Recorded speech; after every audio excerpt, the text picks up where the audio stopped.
பாவங்களையே கழுவக்கூடியவன் பெருமாள் அப்படிங்கிறதுனால இந்த மாங்கல்யத்தை நாம தொட்டோம்னா நம்ம சுத்தமாறோம், நம்ம பாவங்கள்லாம் போகும். ஏன்னா பெருமாள் கட்ட போற மாங்கல்யத்தை நாம தொட போறோம். அதனால அவ்வளவு நம்மளுக்கு பலன் இருக்கு. அதனால எல்லாரும் தொட்டு நமஸ்காரம் பண்ணிக்கோங்க. அதுக்கப்புறம் சுவாமிக்கு கங்கணதாரம் மாங்கல்யதாரம் பண்ணணும். அப்படி ஆமா இதை முட்டி முந்த வைபாஜி முட்டி நமஸ்காரம்.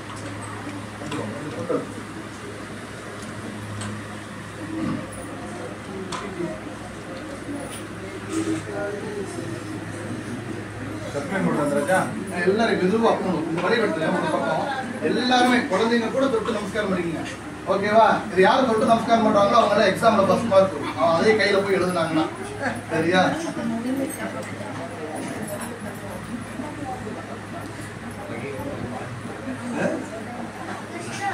ஆமா, கிருஷ்ணா வந்து தொட்டு நமஸ்காரம் பண்ணினா கிரிக்கெட்ல 6 தான் வரும். ஆமா, செல்பத்துல சூப்பரான இடம்.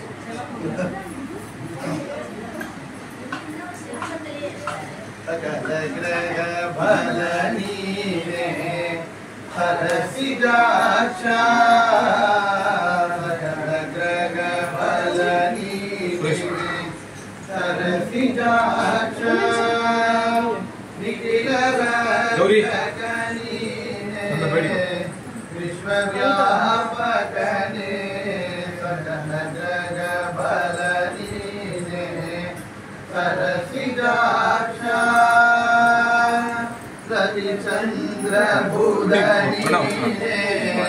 राहु केतु पुनीने रवि गुरु शनि मंगल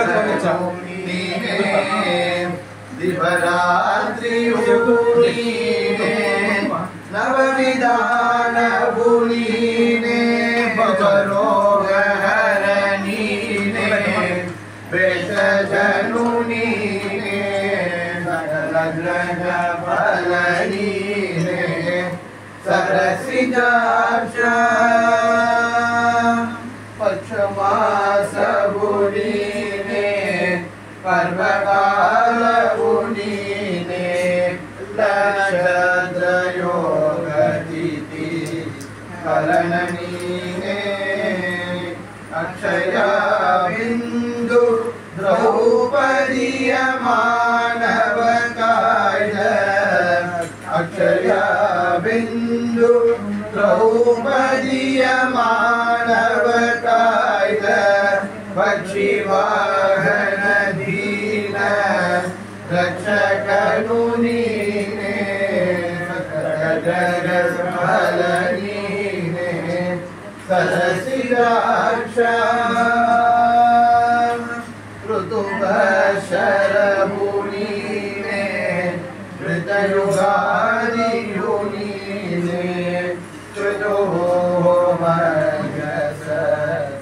ऋतुर्गसयुनीने दिलवागियन्नोडय पुरन्दरायिट्टलने दिलवागियन्नोडय पुरन्दरायिट्टलने तुझे सिरुकल महा महिमनीने सकल ग्रह फलनीने सरसिजाक्षा विगिडरक्षकनीने विश्वव्यापकने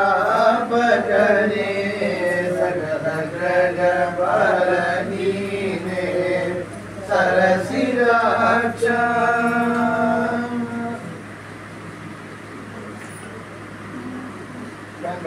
ಇಲ್ಲಿ ಮಂಗಳಾರತಿ ಮಾಡೋ ನಮಸ್ಕಾರ ಮಾಡ ಆಯ್ತಾ ಕೂತ್ಕೊಂಡಲ್ಲ ದೇವರಿಗೆ ಎಲ್ಲ ವೆಂಡಿಕೆ ನೋಡಿದ್ರವ ಜ್ಞಾನಾದ್ಭುತ ಗಾತ್ರಾಯ ಗಂಭೀರಾರ್ಥ ಪ್ರಧಾಯಿನೇ ಶ್ರೀಮದ್ ವೆಂಕಟನಾಥಾಯ ಶ್ರೀನಿವಾಸಾಯ ತೇ ನಮಃ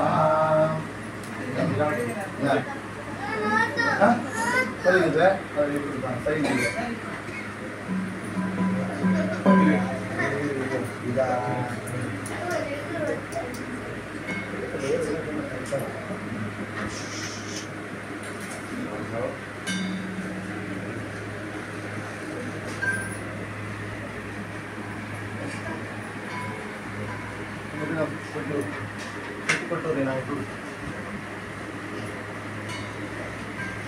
படிப்பா கண்ட படிப்பா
மாங்கல் நிற்கணும் இல்லாமா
இந்த மாங்கல்ய பவித்ராத்தை பத்மாவதியை உன்னுடைய கழுத்தில் கட்டுகிறேன்.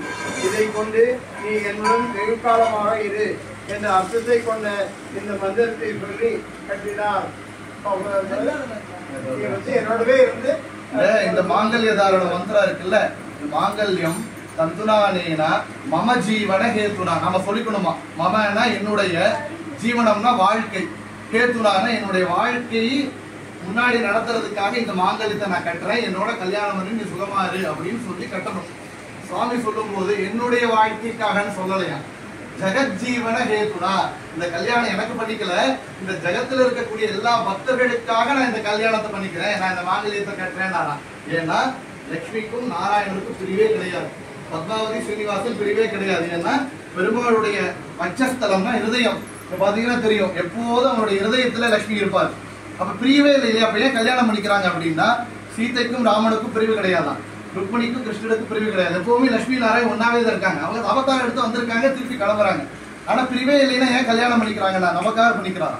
நமக்காக பண்ணிக்கிறதுனால அவங்க கதையை கேட்கிறோம், நாமளும் கல்யாணம் பண்ணி பார்க்கிறோம், நாமளும் தரிசனம் பண்றோம். அந்த புண்ணியம் என்னுடைய பக்தர்களுக்கு கிடைக்கட்டும்ங்கிறதுனால பக்தர்களுக்காக நான் இந்த கல்யாணம் பண்ணிக்கிறேன். ஜெகஜீவன ஹேத்துனான்னு பகவான் சொல்றாராம். பகவான் சொல்ற மந்திரம் வேற இருக்கு, நம்ம சொல்ற மந்திரம் வேற. அதனால நம்ம எல்லாம் நமக்காக கல்யாணம் பண்ணிக்கிறோம், சுவாமி அவருக்காக பண்ணிக்கல. ஏன்னா அவங்க எப்பவுமே தம்பதிகளாவே இருக்காங்க, ஒன்னாவே இருக்காங்க.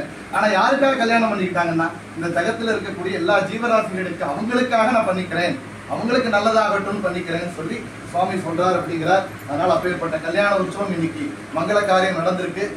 கல்யாணம் அப்படின்னா பத்மாவதி ஸ்ரீனிவாசன் கல்யாணம்னா பத்மாவதியை ஸ்ரீனிவாசனுக்கு கொடுக்கறதுல ஒப்படைக்கிறது. நம்ம என்ன பண்ணணுமா, இந்த கல்யாணம் நம்மளும் பண்ணணுமா.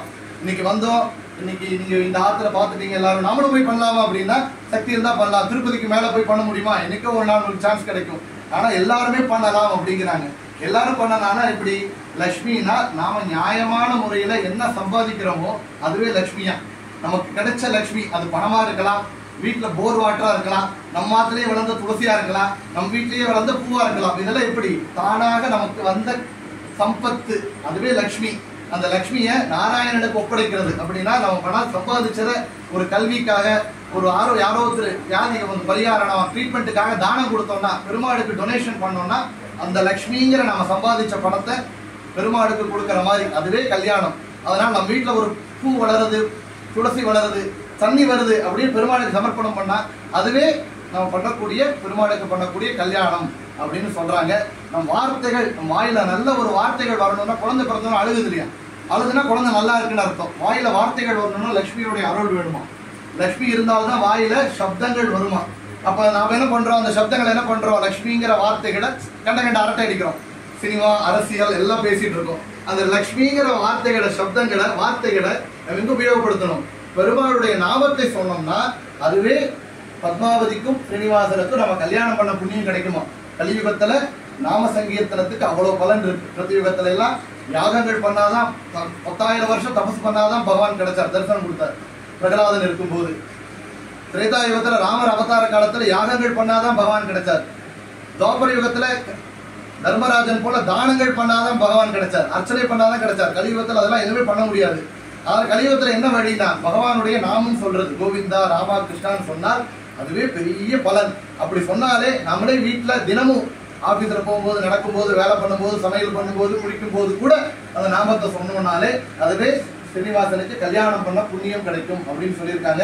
அதனால எல்லாருமே இப்போ ஒரு அர்ச்சனை பண்ணோம், நைவேத்திய மங்களாரத்தி ஆக போது கோவிந்த நாமம் நம்ம சொல்றோம், எல்லாரும் ரிப்பீட் பண்ணலாம், ஏன்னா இங்க வந்திருக்கோம், அதுவே பெரிய புண்ணியம். அதனால இன்னைக்கு இந்த இடத்தையே திருப்பதி அப்படின்னு நினைச்சுக்கோங்க. இன்னைக்கு எல்லாம் திருப்பதிக்கு வந்திருக்கீங்க, சுவாமியோட கல்யாணம் நீங்க எல்லாருமே சேர்ந்து செஞ்சிருக்கீங்க அப்படின்னு நினைச்சிட்டு பக்தியோட அந்த கோவி நாம சொன்னப்புறம் அர்ச்சனை பண்ணி மங்களாரத்தி